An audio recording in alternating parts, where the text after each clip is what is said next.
when we were talking about how we were going to do the session, we had our International Trustees meeting over the weekend, and there were some different suggestions. And Henry McClendon, who's not with us, but you'll see him on video, he was here earlier, suggested these 3 questions that our trustees could respond to share what they're doing, and you can use them as a rough guide. I also want to make sure that you know that the trustees could choose to ignore the questions and do it their own way, and so can you. But just as a way of suggesting, Henry's had these questions. You might recognize them. What happened that caused you to pursue restorative practices? What were you thinking at the time? And what have you thought about since? Okay, so without further ado, we can just go across, Bill. Well, I'm going to be one trustee whom you can't trust to go along with a script. Sorry. In a way, I will. I got involved with the IIRP 2 years ago when I retired. Prior to that, I had been on the boards of both CSF, Community Service Foundation, and Bucksbaum Academy. So when I retired, I really, I guess I could say what I was thinking at the time was I really needed something, some activity that would be stimulating in retirement. And also, I have to admit, I knew I would need some relief from my wife's honey-do list that had been accumulating over so many years prior to retiring. Career-wise, I was in human resource management for 35 years, working in the manufacturing field. My interest in RP has to do with its impact in business and industry. When I look back on my career, I can still remember so many situations that I could have handled so much better had I only known what I have since learned about RP. I have taken 2 of the 4-day courses, and in a way, it's frustrating when you reflect back on how you handle things. But at the time, I was bound by company policy, procedures, and you have to kind of go along with them. So anyway, I would just like to end with one question that may elicit some response at the conclusion. I am interested in knowing how many of you work for companies who actually have policies and procedures that reflect both RP and RJ. I'm just curious, by show of hands, are there any here that know that you have written policies? Okay. I would very much like to hear from you. So I'll be here 3 days. If you run into me, stop me and explain exactly what your companies have done. And also I want to mention there are 2 breakout sessions today, this afternoon, that are dealing with this subject, how to integrate both RP and RJ into the employment arena. So that's it. Sorry for going off script, but that's what I had on my mind. So I guess we're going down the line here. Okay, Muriel. And just say, and introduce yourself then too with your role or whatever. Bill's the chair of the board, and Muriel Berkeley's one of our I'm not the chair of the board. Trustees. Good morning. My name's Muriel Berkeley, and I am a retired teacher, mostly in Baltimore City, although I started teaching in New Jersey. What I was thinking about when I first took the step that got me involved with restorative practices was chaos. And I was working at the time, I wasn't teaching at the time, I was working for an organization, a nonprofit, that was seeking to find effective instructional tools and bring them to schools for teachers. And we were working in a school, elementary school, kindergarten through 5th grade, and it was chaos. These children came from such chaotic backgrounds that their behavior in school was, I keep saying the same word, but it was chaotic. We were able to bring in some instructional tools and restore order fairly quickly, not in a completely two-way, but not in an unkind way. But a young teacher pointed out several years into this effort that these children were behaving as long as we were looking at them, but the minute we looked away, the chaos returned. And that evening, I went home to my house thinking about this and pondering, what do I do now? And there, I kid you not, in my mailbox was a flyer from the International Institute for Restorative Practices. And I was like, oh. And that's how we got involved. We called up IIRP, they came to Baltimore, and they've been working in our schools ever since. And there really is restorative order in these schools. I could go on and on with stories, but you all know them. And if anyone's interested, stop me in the hall and I'll tell you some of those stories. What have I thought about since? On August 24th, there was an op-ed in the New York Times by Thomas Friedman. And he said, he was writing about why chaos is expanding around the world. I happen to have it with me in old form. I'm old-fashioned. If anyone's interested, I could share that with you also. But what I've been thinking about since is how this restorative practices should be everywhere. It is so needed, and when it is present, authentically present, life is so much more pleasant, everyone is so much more productive, people get along. So that is what I've been thinking about since. Thank you very much. Oh, you've got one right there. Turn it around. It's on, so you're good. Yeah, just turn this. Good morning. My name is Rob van Pagé. I come from Amsterdam, the Netherlands, and I'm a trustee since 2 years. I follow the script. What happened that... Louder. Hey, let me get that closer. Yeah. Is this better?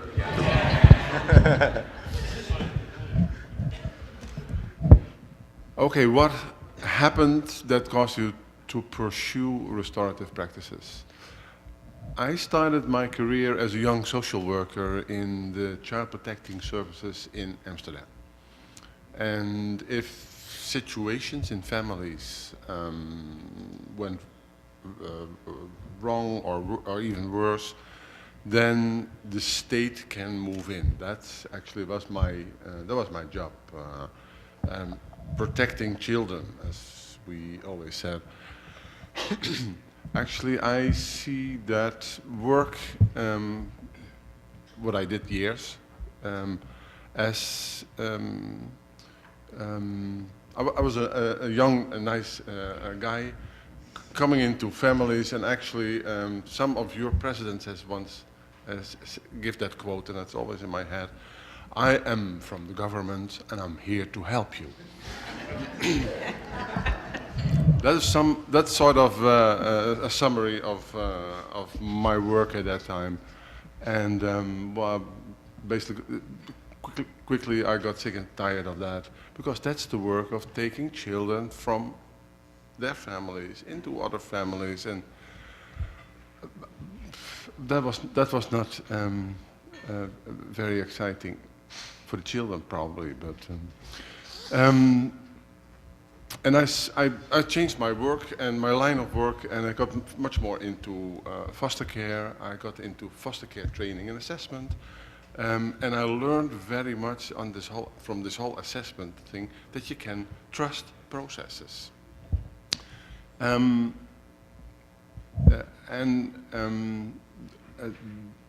a certain, after I think in time frame, it's 20 years later.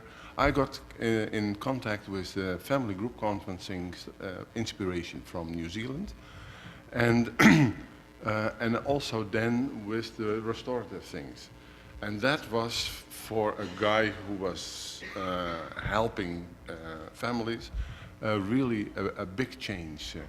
So it's possible to widen the circle. Hey, that's interesting, because that's more people than me and that family. You can put the problem in the middle of the circle. Hey, that's interesting. And since you can, and since I've learned that you can trust those processes, people came up with wonderful solutions. So when I learned that, and I also got in contact with IIRP. It was not IIRP yet at that time. Real justice. Real justice it was, yeah. So there was a whole new world of that people can do much more themselves.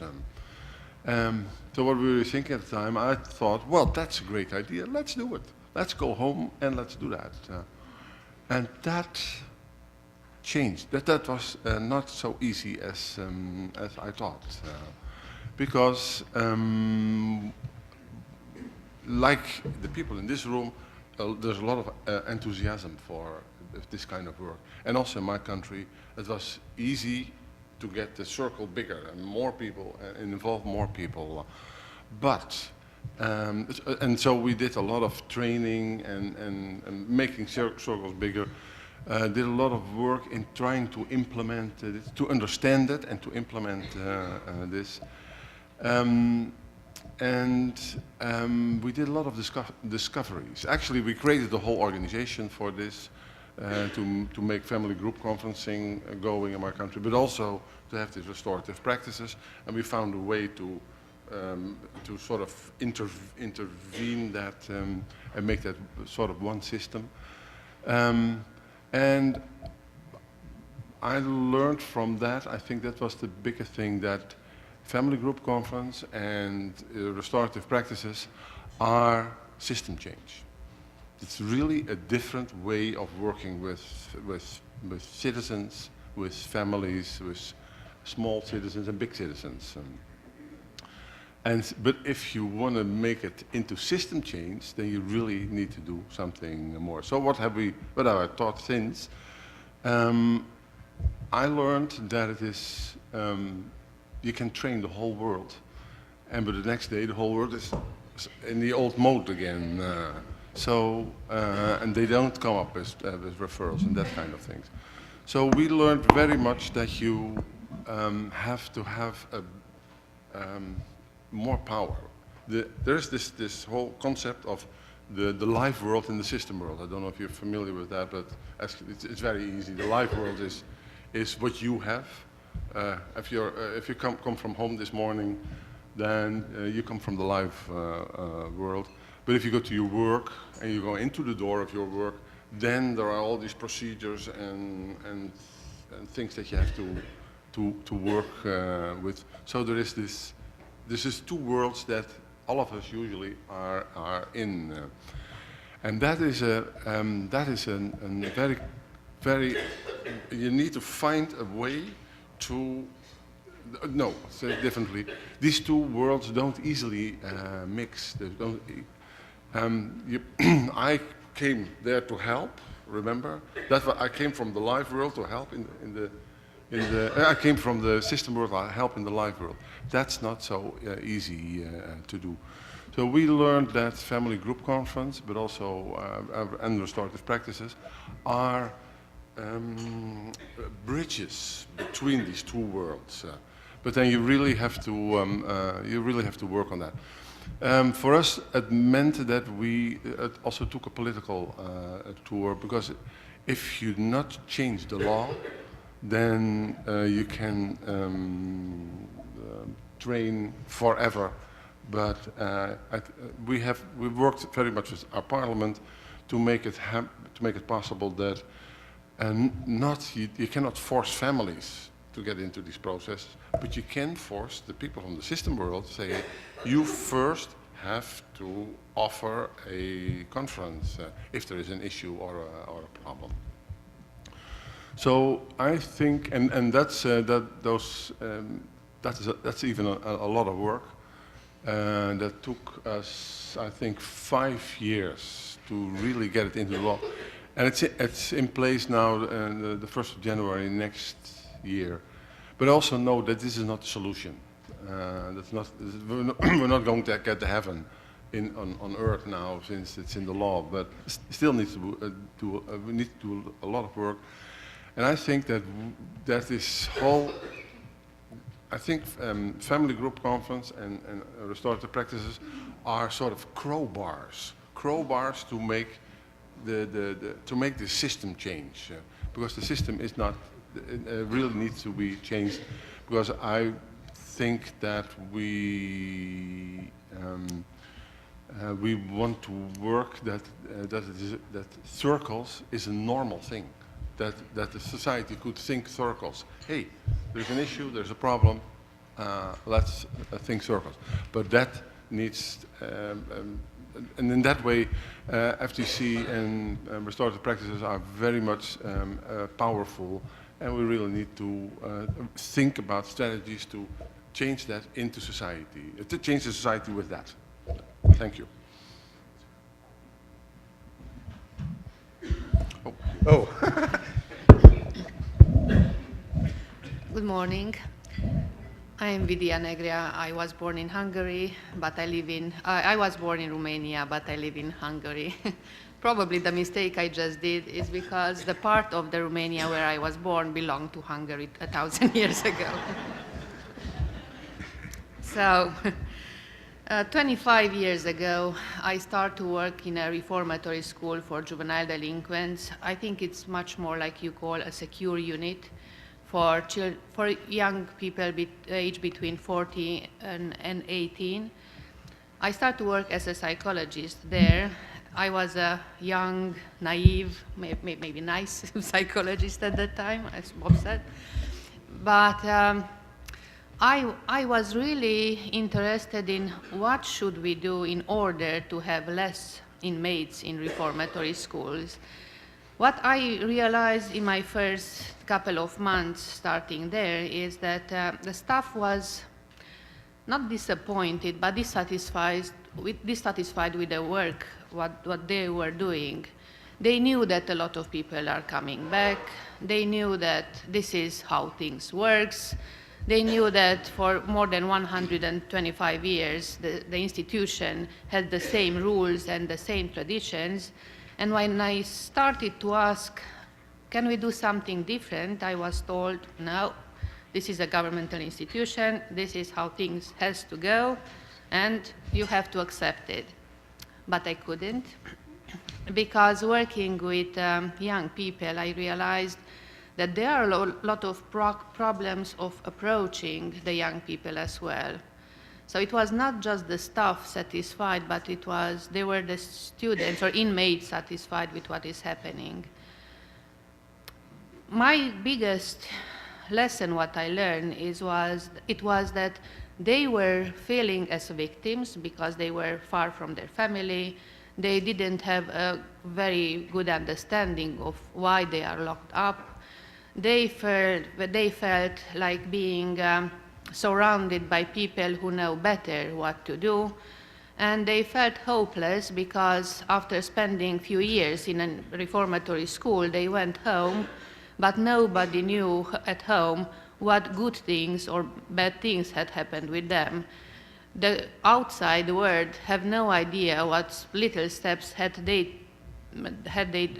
make in order to change their behavior. So everybody was expecting at home to see the bad boy who came home from a secure unit. So I thought that, I was told that it's a mistake if I try to work out of this procedure, of the governmental procedure, but I thought that it's going to be a bigger mistake if I do nothing. So my first intermezzo with restorative practices was because of a student who really wanted to prove that he is not an offender, he is a victim. And when he told me his story, I realized that his focus is just on his own needs, and he doesn't know how much struggles or how much pain he is creating with his crime, which started as a joke at the beginning. So he was the first student who led me to understand that in order to move the focus from himself to the others, we had to really open the circle. So with a simple question, I put to him the question was, how do you think the person who gave you the money from the bank, he did a robbery in the bank, what do you think, how does the person felt, or what happened with her, and what is the situation with her now? And when he said, I have no idea, I hope she is well, I thought that it's something what he should know what happened. So what we did, we called the bank, and when we found out that that person is having a serious crisis because of that incident, it became clear that this boy has to do something. It was his wish to do something because he didn't accept such an outcome. So with this idea, we took other students, we brought other inmates into this conversation, and Terry OConnell would say, we start to have a different conversation. By that time, it was usual to not ask what happened, because my colleagues from the institution thought that let's start with on a new page, with a fresh start, and don't bother with things that happened in the future. And when I started to talk with the students what really happened and who is affected, it became obvious that we need to do something different besides just locking them up and waiting for their behavior to change. And I agree with Muriel, the behavior changed just for the time of the imprisonment. But when the control disappeared, the old behavior came back. And it was an expectation from the environment. Those who went back to their community were viewed as the bad guys who were supposed to do bad things. So in 2000, I heard about Ted and Susan while I was working in this institution, and I got so excited about the idea of having a whole organization or a whole school system working on this principle. And I thought at that time that this is going to be the magic. I thought that, well, as a psychologist, I will have the magical tool, and I was happy with that. And I was ready to give up everything what I learned before in order to understand how this magic word works. So I came to Bethlehem, and I spent in 2000 1 year working in the school over on the other street of yes, here in Bethlehem, on the CSF school. And I realized that, well, the magic has to start with me. Because I want to be a very good professional with a lot of tools, but then working in CSF, I had to realize that I have to be a human who can help other human people to think about their own needs and not tell them what to do or not work for them, but just try to be as much possible in a human relationships with everybody who I got involved. It was a long journey for me, and probably it still is, because sometimes, yes, I think I have the answer, but what I think now is that the most difficult part of applying restorative practices is when you start with your own skills or your own attitude. And this is something what I still think that it's magical when it happens. But I had to be very aware that my role is to offer the possibility and let people decide if they want to take or not, are they ready or not, or they would prefer something else. So what I think now, I still feel that it's magic, but I think that it's very difficult to apply it in a practice. But I'm sure that if each of us is doing just a little bit, one person at a time, I'm sure that we will be in a position where we cannot be stressed or dissatisfied with the outcome, because we trust that those people who own their problems are the best experts or best professionals of their life. And this is what I think we should continue. Thank you. So we have two of our trustees had to rush back, one, Henry McClendon to Detroit He's been working with us for a few years, and Henry's in a couple of roles. I'm not sure what he'll say in the video. I didn't see it, Steve, so maybe I'll let the video run and then fill in who he is. If Ben, are you? Yeah. There we go. Okay, Henry McClendon, who is with the foundation, also has his own congregation in Detroit, and has been an incredible leader in the Detroit area to bring restorative practices to the attention of everyone. This guy knows everyone, and he gets in the door, and it's amazing what he's accomplishing. So anyway, Henry. Good morning. My name is Henry McClendon. I'm a member of the IIRP board, and let me share my affective statement. I hate that I can't be there with you today. I am a member of the Skillman Foundation. I'm a program officer for the Skillman Foundation in the city of Detroit. I'm also a local pastor there, have lived in Detroit all of my life, and became involved with IIRP after working with an organization called New Detroit, where we focused on best practices in K-12 education. And after going around the country, found that the one common denominator in high-performing schools in high-poverty areas is that they focused on cultivating the relationship between staff and students. I actually resigned from New Detroit and came to Bethlehem, got trained. Actually, I harassed Ted and John to come to Detroit to do some workshops, and became convinced that this was the way to actually transform the city. So I have a personal mission to see Detroit become the first large urban city in the United States to be designated as a restorative city. And several years later now, as many of you probably know, we're going through a bankruptcy. We're coming out of that. There's a lot of transformation, but one of the big transformations is that restorative practices is being implemented in schools. With our police department, our corrections department is now starting to focus on it, and a variety of our youth development agencies within the cities and with individuals. So I tell people all the time, you may have heard in Detroit we had a crime problem, and I don't believe that. We actually have, crime is not the problem, it's the symptom. Broken relationships are the problem, and restorative practices is healing our city. Again, sorry I can't be there with you. Have a wonderful time. The other person who can make it, who just got appointed trustee and didn't even know that she was going to be coming, although coincidentally, her name is Stacey Miller. She's the head of residence life at University of Vermont.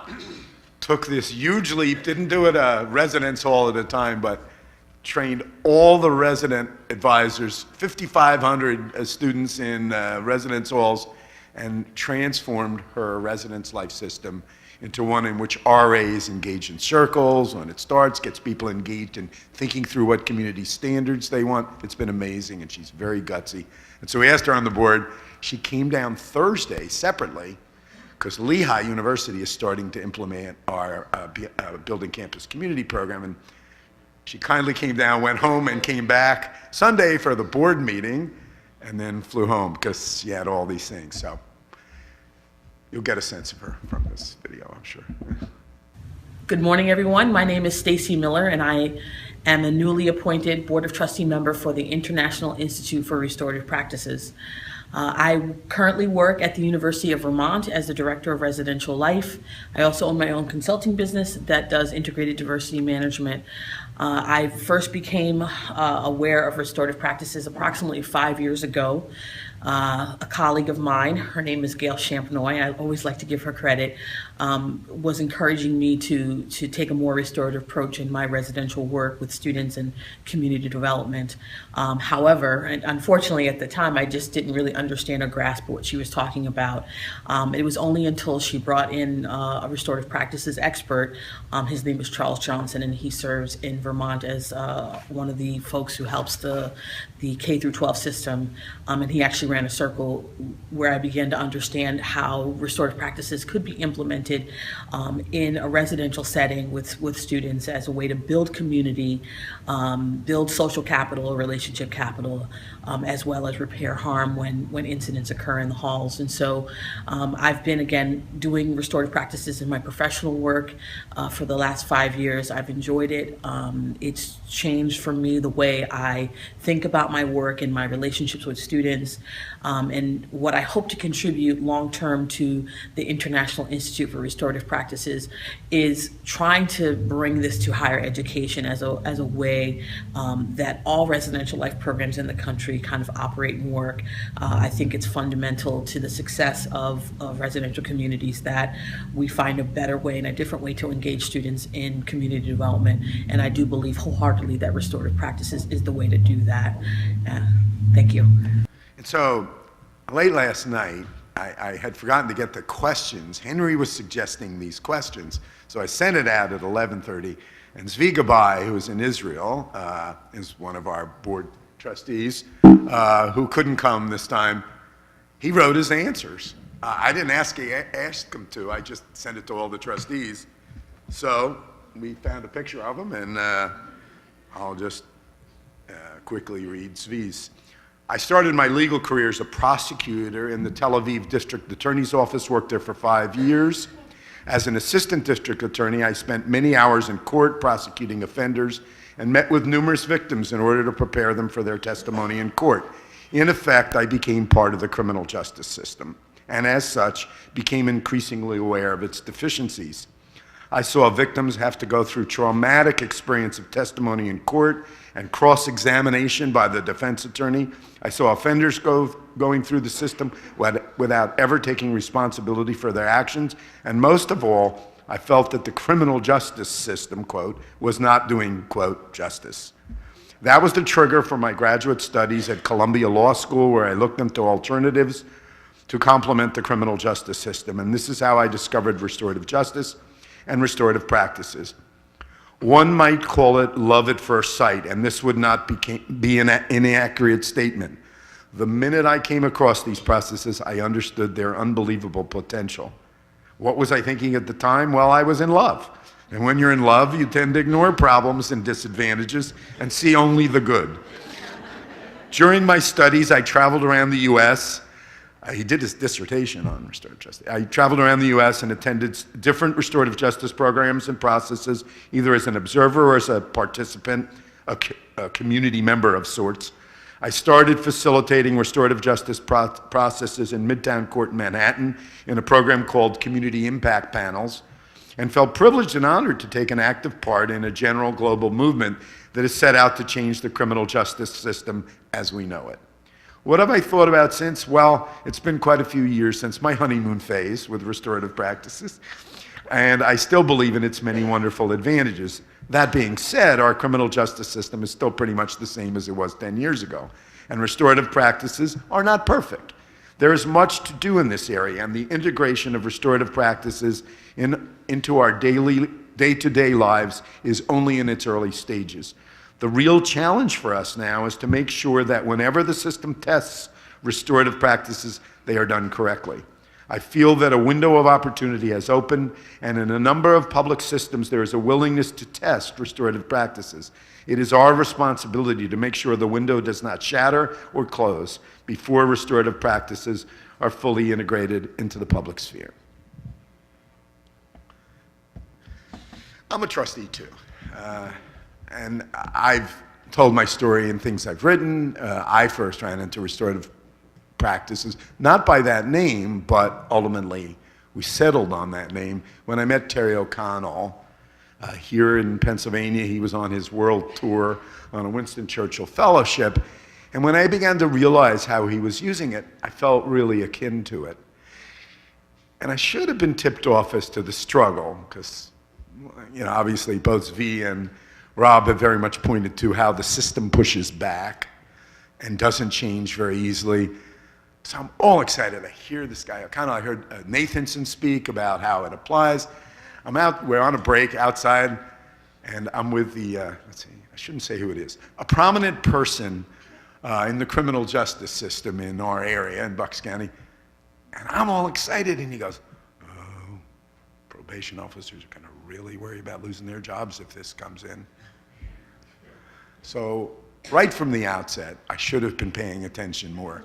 I got into my love as V, and reality smacks you in the face after a while, and you get to realize this ain't going to be that easy because you're excited and enthused. And I think that that's where we're at now, as I see it, in a movement where people have done a lot of interesting work. They've seen some amazing results. We actually know systematically how to help schools change. We're getting better at the implementation. We're getting better at adding things like when you start in a school, you don't just start, maybe you do some consciousness raising things. We're moving into school climate surveys in advance, and we made an alliance with the National School Climate Center, I think I have that right, who is helping us do some of those preliminary things. We're aligning with IIRP, Rob's agency. By the way, a wonderful name, it means your own strength. And IIRP is, in my view, the most perfect implementation of restorative practices in the world. They're doing 1,600 cases a year. They're up to 10,000 overall. They have 800 facilitators across the Netherlands representing every ethnicity and language you can imagine. No system could afford that kind of help. The people are not professionals, and that's what he feels is critical about the independent coordinator. Our organization has independent coordinators, we say, who are not social workers and part of the system. But the highest level of independence is people who don't earn their living from the system. So they've developed this way of having paid volunteers, but they can only do 1 to 4 cases a year. They're supervised by people, the quality is maintained. And we're looking to bring that to the United States or anywhere. And part of why Rob's on the board now is because we're trying to do some sort of partnership in which we really can make a substantial difference with a program that's got so much research supporting it. But the most interesting, in my view, is the one that sells politicians and others who are worried about costs. They've demonstrated that where you involve people in an IIRP or FGC conference, it's going to cost about half of what it would cost to do everything with government-provided services. That people actually, and last night he made this clear to me, actually bring money to the table in the form of, they bring, how did you say it? They bring resources to the table that have value, and that's really important to point out to those who are worried about the government expenditures, but these people are actually bringing huge financial value and saving the government money. If you treat people respectfully and let them deal with their own problems, they actually do a better, more economical job of it. So I think we're at the turning point, and I think that all of you out here some of you are brand new, like we were, some of us when we started, but many of you are as experienced as us. So, would you come up? Just come up and we can form a little line. We did it last year, it worked out okay, and I'll help at the steps in case anybody is concerned. And let's share a bit of your stories. And I'm asking, shoot for about 2 minutes, and we have until 20 after 9, so we have almost a half an hour. I'm sorry, 20 after 10, excuse me, thank you. Please. Good morning, everybody. I'm Dara Feldman from Maryland. Grateful to be here in a room of such compassionate people. So I fell into restorative practices by the way of the Virtues Project. And I'm an educator, and I was teaching kindergarten in Montgomery County Public Schools in Maryland, and really torn because what I was being asked by my school system to do to children and not with children was making me crazy. And I found out about the Virtues Project as a result of being honored as Disney's Outstanding Elementary Teacher of the Year. And I'm not better than any other teacher, but I have a big mouth. So I feel like that was a responsibility to get out and share what I had learned about the 5 strategies of the Virtues Project. And so the 3rd strategy is about setting clear boundaries based on restorative justice. That's when I first heard the term. And then fast forward, I speak all over the world. I do a lot of the virtues work. And I was at a conference at James Madison University, and I've been hearing restorative justice, restorative practice, etc. And the person who was facilitating was interested in getting my feedback, and he told me about IIRP. So in the middle, I get on, and poor Jamie, I've just been all over her. She's been so patient with me. And No, that's right. She's the registrar, Jamie, and she's in our school.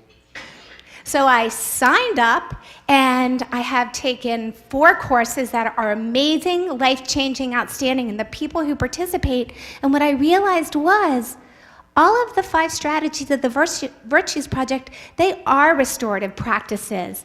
And the project, though it originated in Canada, was about First Nations first. So the circles, and what this work really does is honor the inherent nobility in all of us and gives the First Nations folks around the world their dignity back. And so if it can do it for First Nations, imagine what it can do for everyone. And the bottom line is I am committed to ending the school-to-prison pipeline. I really do feel that there are teachers who don't understand that they are pushing their kids right to prison. So if anybody wants to talk about that from an educator's perspective, you know where to reach me. Thank you. Thank you for your leadership.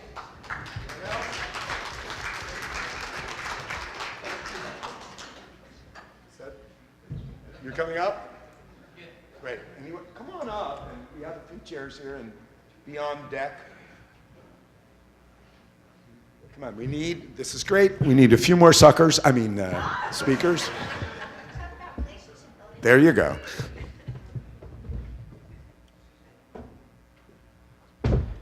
Kia ora koutou katoa. My name is Mike Hinton, and we've travelled 34 hours to get here from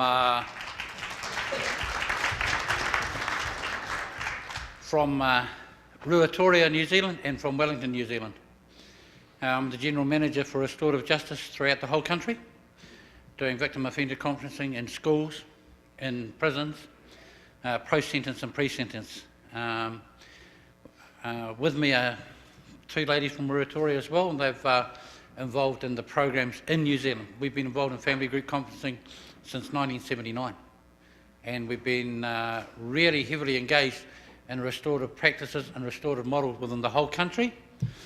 And what we're finding now is that the development and changing of a culture can happen, but it takes time. And every time you take that little step forward, you take a half step back, another step forward, another half step back. But the amount of time we've been doing it, we're actually getting there and making a difference.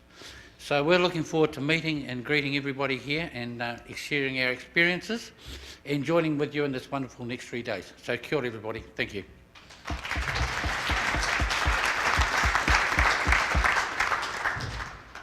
Oh, what a shy group. And would others come up and grab a chair so we can cut the time between and we get people talking instead of waiting for them to get to the podium? Hi, my name is Diane. I am a recent MSW, and I am entering into my first year working in a school district where we're looking to implement restorative practices. And my question is a little bit of how people are finding restorative practices to work in schools when it seems like it's a perfect fit for working with youth and preventing the prison to pipeline or school to prison pipeline. But I'm curious because I find working with administrators and working with teachers is a little bit similar to experience I've had in the corporate world. And I'm intrigued by how you address restorative practices with adults who are not finding themselves in a criminal justice system, but to help them see what the changes can be with bringing that into how they interact with one another, how they interact with how they approach working with their peers, with their managers, and with youth. So I'm curious if there's any comments on that. Well, I would say what we did in Baltimore in our schools was we brought in IIRP. We had training. All the teachers had training. The principals were part of the training. At least one of the principals came up here.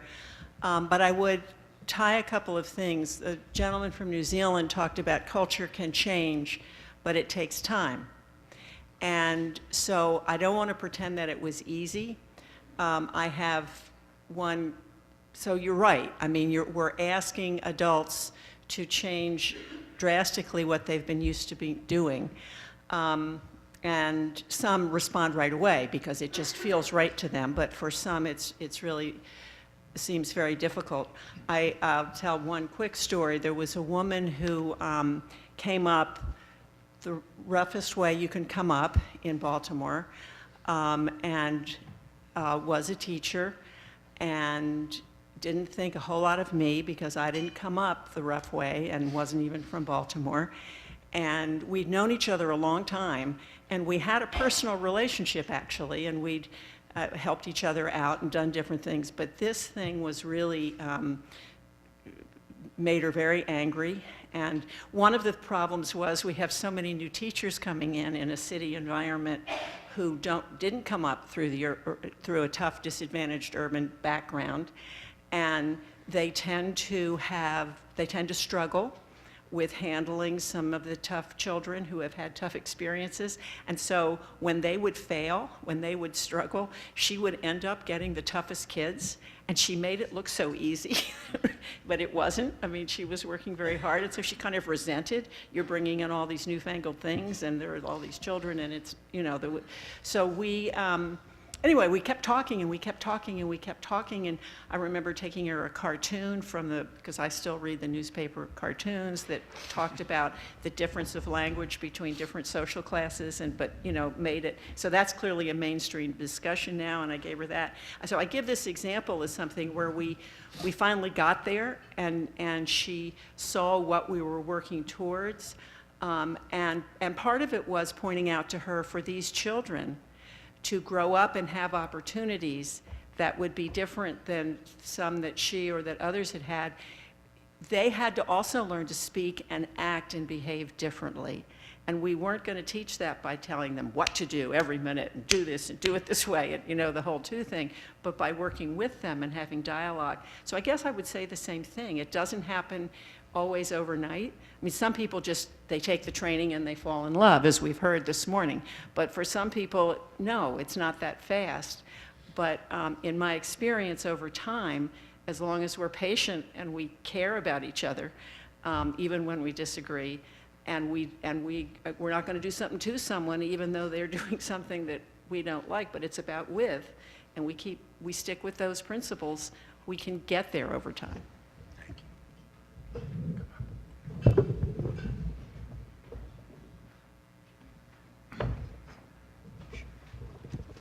Good morning. I would try to be brief, and I say that because I have a very interesting journey in this restorative practices way of life. And I do say way of life because that's what it actually has become to me over the years.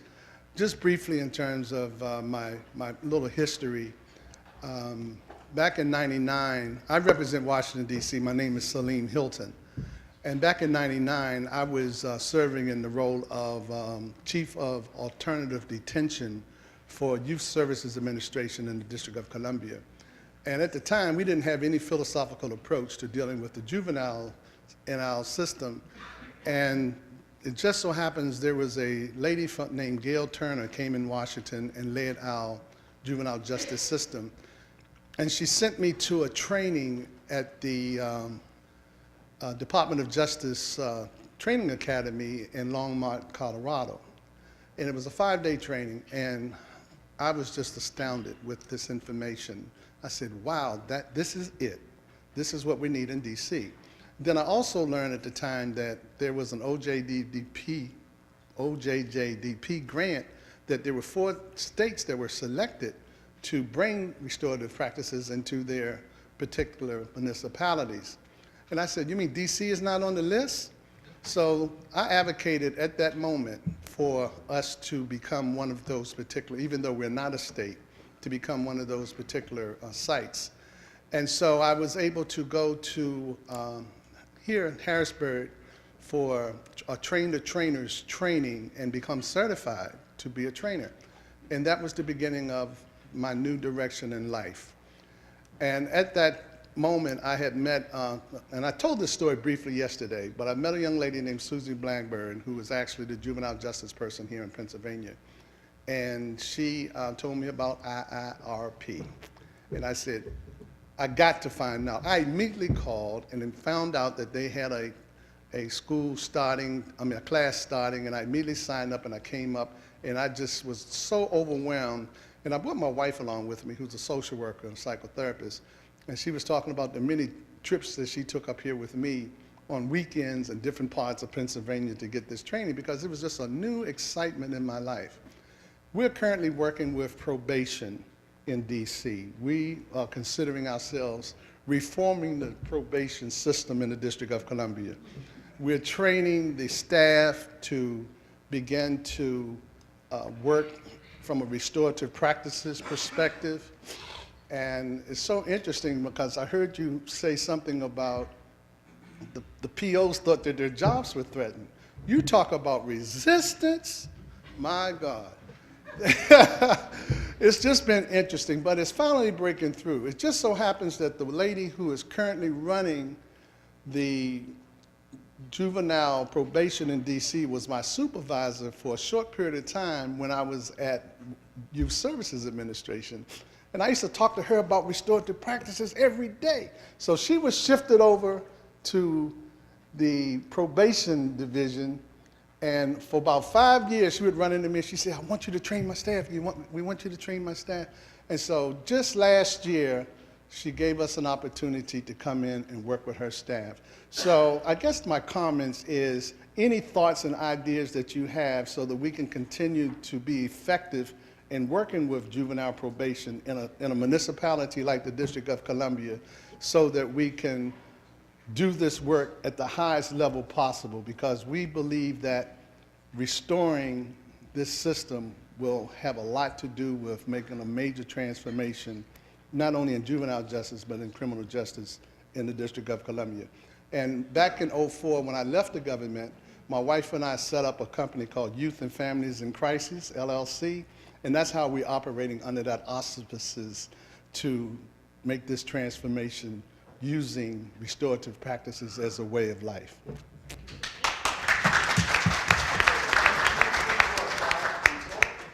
And maybe we'll just go in this sequence with the 5, and we should fit in, try to stay on time, 10:20 we're going to. Okay, I'll be as brief as possible. A couple of questions, something I got from something you said, and then a question I'd like to throw out to the audience. The first thing is, you said something about system, and I'd like to know what you define as a system. Second thing is, how does it equal a society? And the third thing is there a commonality between societies that makes up the system? And then what you said about the high politician who said it's going to cost us parole officers. And I'm wondering if anybody has done any studies or any work between the commonality between the individual and systems, and the idea of giving up survival. I think, to me, the question that keeps coming up is, how do you surrender? How do you give up that level of survival that makes it so hard for you to change? And has anybody done a study between that in systems, whether it's government or economic or whatever systems, religious, all the things we talk about here, and the individual? That's my question.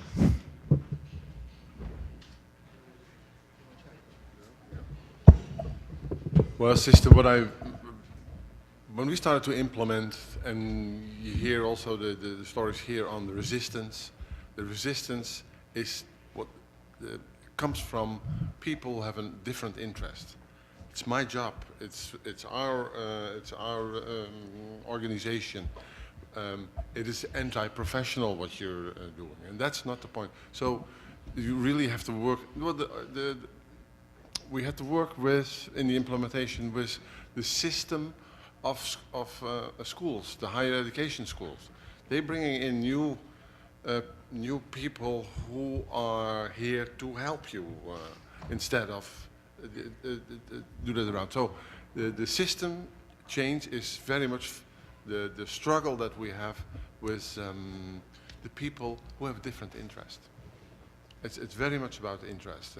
Instead of leaving family groups, leaving classrooms, allowing them to speak up and come up with their solutions first.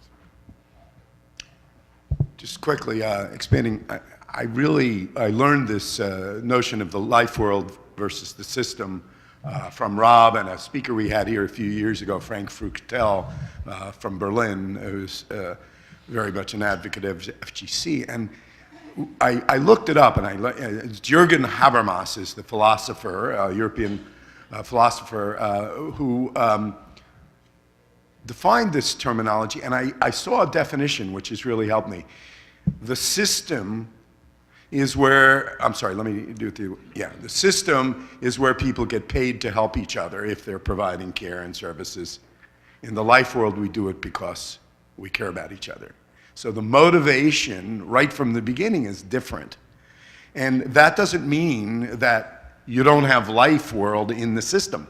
People work in an office and they develop relationships and they help each other, and they do it not because they're paid, but because they care about each other. So it's not mutually exclusive, but can we restore the balance between the life world and the system?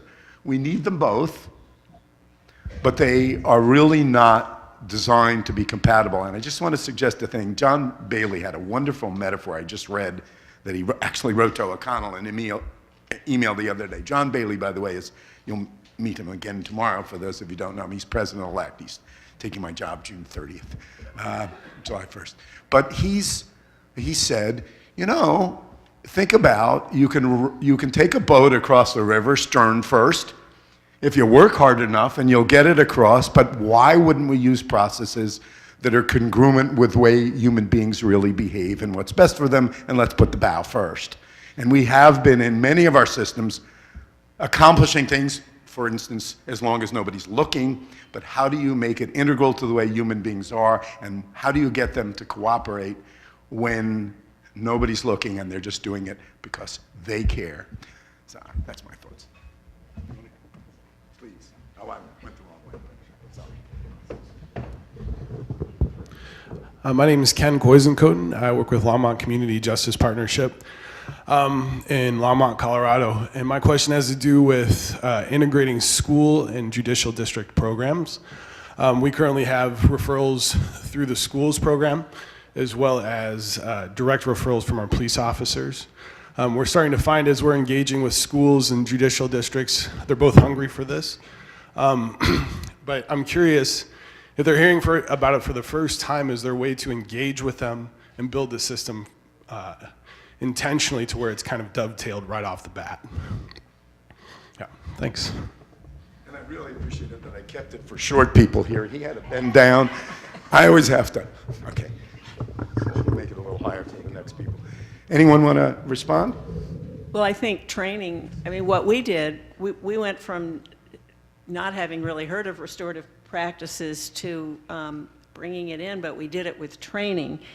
Sometimes to do that, if it helps to talk to another school, maybe a network of schools, and probably IIRP can help with that. If not, I could certainly put you in touch with our schools in Baltimore. I know in Baltimore, there's been an effort to take some of the schools, and I want to just echo what someone said earlier about the importance of doing this correctly. Nothing's magic, right? I mean, restorative practices isn't magic dust.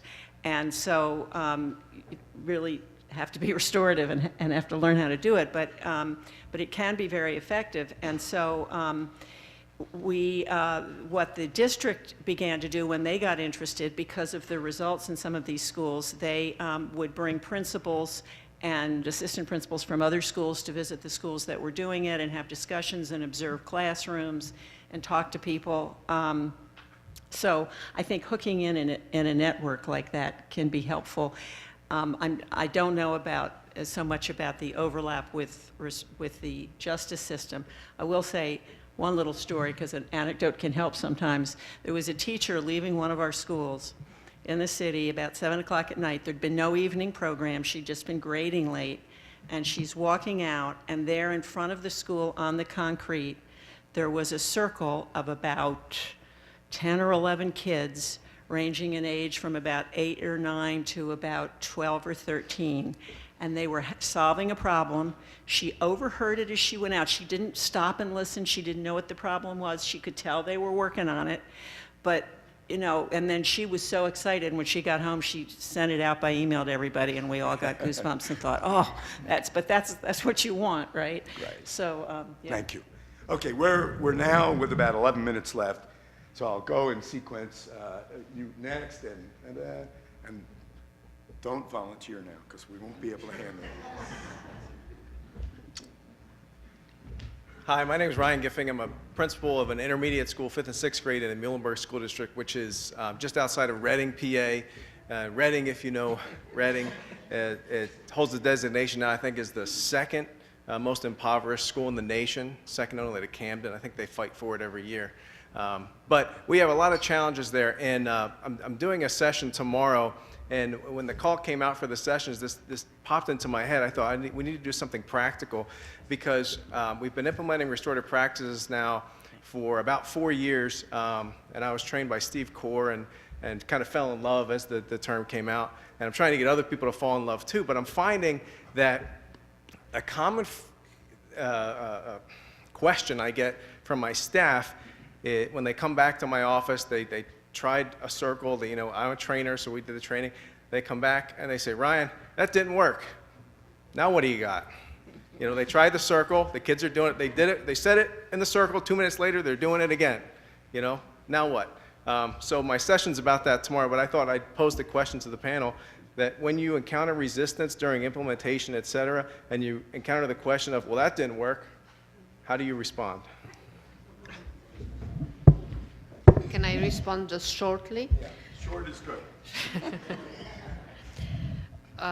With your question, I remember one very important thing what I learned in Hungary, that implementing restorative practices in schools had to start, at least in our country, with implementing restorative practices among staff. And as soon as they learn what is the importance of a circle and how to build a community for themselves, then they were able to do this with the children. Thank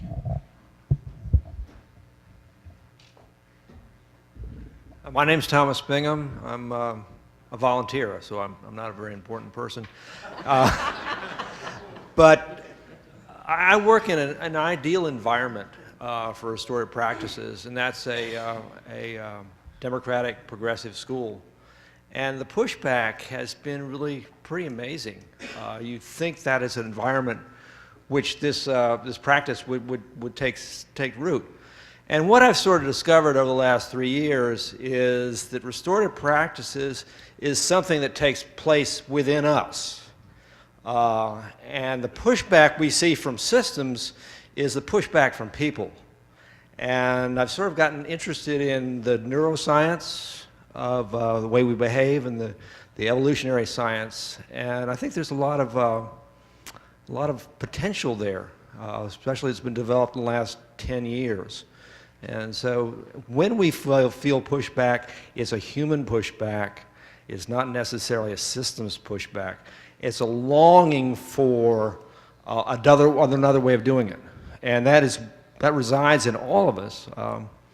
Read a book a couple years ago on the art of killing, in which it stated that combat soldiers in World War II, both German and American or Allied, only 15 to 20% of those people, those combat soldiers, actually fired a shot directly at another human being. The vast majority either didn't fire or fired over the heads. So there's great hope for all of us. Thank you.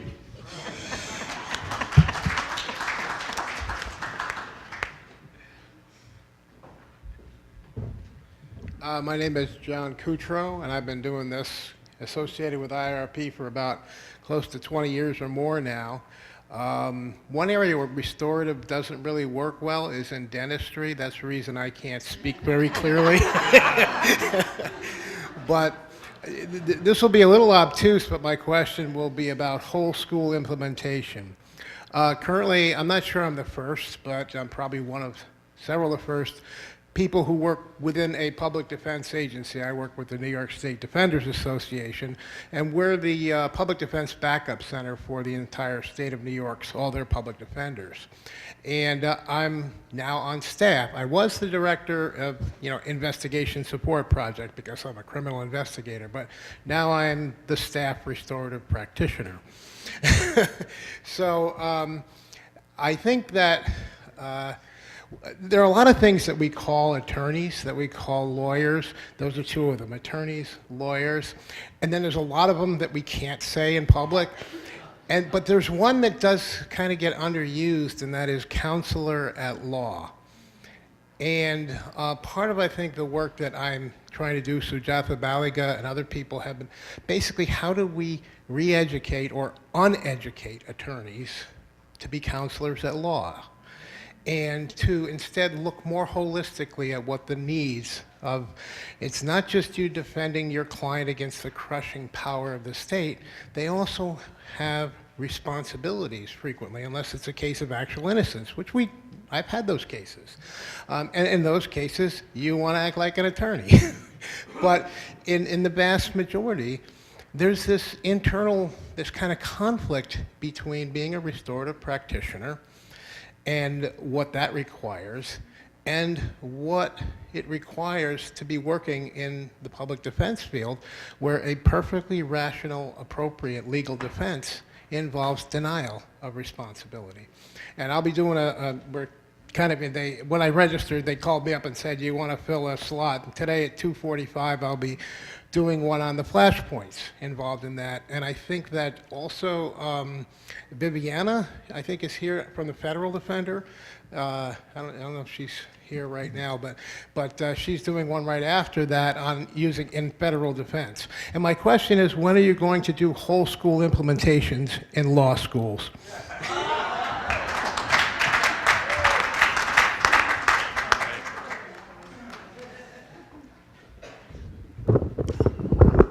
Thanks. It's great to be among you. My name is Dan Kahn. I work with an organization called the Peace Alliance. So we work to promote practical peace-building tools by organizing people and educating them and advocating on a political basis.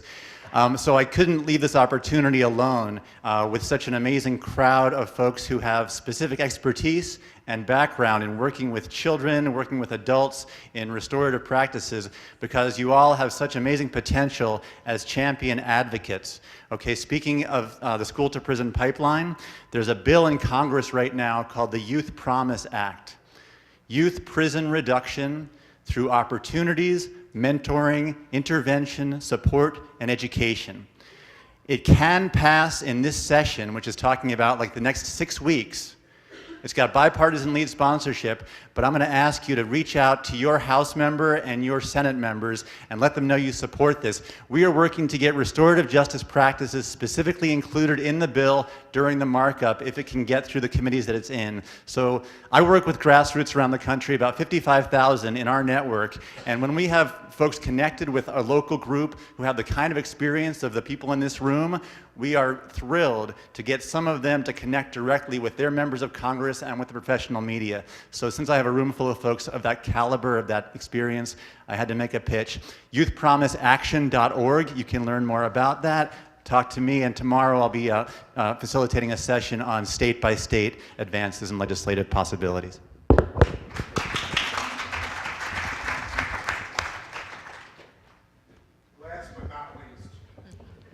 I once spoke to a teacher who said, I'm trying to involve the students and I want them to cooperate. And I realised she was actually having the wrong conversation. Because what she needed to do is to focus on engaging and collaborating. I think we can make this really too complex. So I'm working with a young person, and I think of the journey, and I think of where are they, to what extent do they really understand that, how did they get there, because going forward is almost impossible unless we actually work that out. Now here's the difficulty. We talk about pedagogy and good practice. The last occasion I went into a school where a principal rang me, I said, why did you call me? What are you looking for? Why are you excited about this stuff? What are you wanting to change? What would that change look like? Now we talk about the journey in terms of beginning with us, and we talk about systems. Systems are really people. And one of the difficulties is if you don't have the right conversation, if as teachers you're not a critical thinker in terms of your own practice, and at a collegiate level you don't have those conversations, whatever restorative has to offer, there will always be pushback. I think we need to be mindful that it's the right conversation. It's the one that challenges us to think about, who in the hell are we? How do we get to this place? What do we actually believe? If you don't have that conversation, you're always going to have pushback. I guess what sustains it are lots of people who fundamentally believe in the notion of decency, of connection, of relationships. You know, for someone who's been in 2,000 schools in the last 30 years, you know, I'm a greater admirer of teachers because fundamentally it is about relationships. Guys, just step back and think about this. Just think, as a group of practitioners, how in the hell did we get to the space we did? How does that make sense? What do we actually believe? And then think, how does this restorative thing help you? And it's about the right conversation.